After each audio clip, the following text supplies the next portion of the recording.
अभी तक हमें कोई व्यवस्थित रूप से संतोषजनक जवाब मिला नहीं।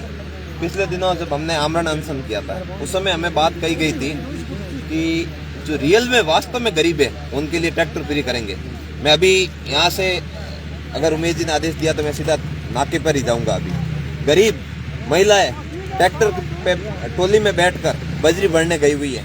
मेरे पास फोन आया कि हमारी बहुत आवश्यकता है बजरी की, एक ट्रैक्टर हमें बजरी दिलवाइए। तब मैंने फोन किया वहाँ कि भाई इनको बजरी दीजिए, इनको रियल में जरूरत है। तो वो बोल रहे हैं अगर ऊपर से फोन आएगा तो बजरी देंगे।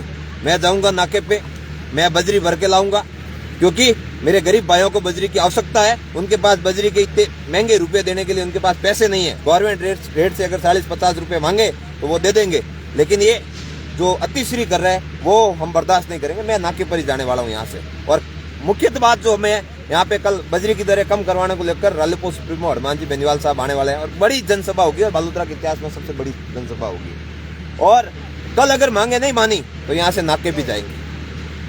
कल नाकों पर जो बैठे हमारे भाई है उनको बोल देता हूँ आप वहां से भाग जाओ, अपने को वहां नहीं रहना है। क्योंकि अगर बदमाशी ज्यादा की तो हम वहां जाके फिर उनको तोड़ के भगाएंगे वहां से, क्योंकि सुप बैठने वाले नहीं है। इन्होंने हमारी खूब परीक्षा ले ली, अब अग्नि परीक्षा का समय आ गया है।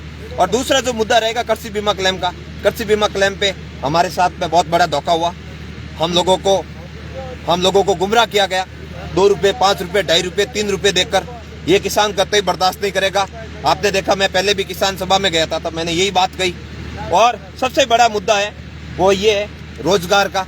स्थानीय यहाँ पे रिफाइनरी बन रही है, रिफाइनरी में हमारे भाइयों को रोजगार की बात कही जाती है कि 70% यहाँ स्थानीय लोगों को रोजगार देंगे, लेकिन रोजगार का परसेंटेज है 0। कोई 1-2-5 हजार की नौकरी मिल रही होगी, लेकिन मैं नहीं मानता इससे हमारे क्षेत्र को संतुष्टि मिलेगी। जब एक्सपीरियंस की बात की जाती है, अभी उमेश जी बता रहे थे एक्सपीरियंस लेटर लाओ। हमारे यहाँ तो रिफाइनरी पहले थी नहीं, नए लड़कों ने अभी पॉलिटेक्निकल डिप्लोमा, ITI डिप्लोमा या फिर इंजीनियरिंग की है। तो आप यहाँ काम कराओगे तब एक्सपीरियंस आएगा ना। यूपी बिहार में क्या पैदा होते ही एक्सपीरियंस लेके पैदा होता है क्या लड़का वहाँ? तो वहाँ यूपी बिहार में तो कोई एक्सपीरियंस के साथ पैदा होता नहीं है। हमारे भाइयों को भी आप मौका दोगे, आपके यहाँ काम करेंगे। आप तो हमें ऐसे मौके देते हो 30,000 में यहाँ पे गाड़ी लगवाना चाहते हो, 30,000 में तो फिर आप सोचोगे हमें ईमानदारी के साथ काम करके दे, क्योंकि उनका घर का भरण पोषण कैसे होगा।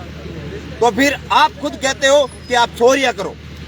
हमारे भाई कतई नहीं चाहते कि गलत काम करे, और हम तो किसी का समर्थन भी नहीं करते चोर लुटे डकैत का, लेकिन हम चाहते हैं व्यवस्थित रूप से हमारे भाइयों को रोजगार मिले। हमारे भाइयों को जो वादा किया था पहले रिफाइनरी लगने से पहले वो चीज हो, और बजरी की दरें कम हो।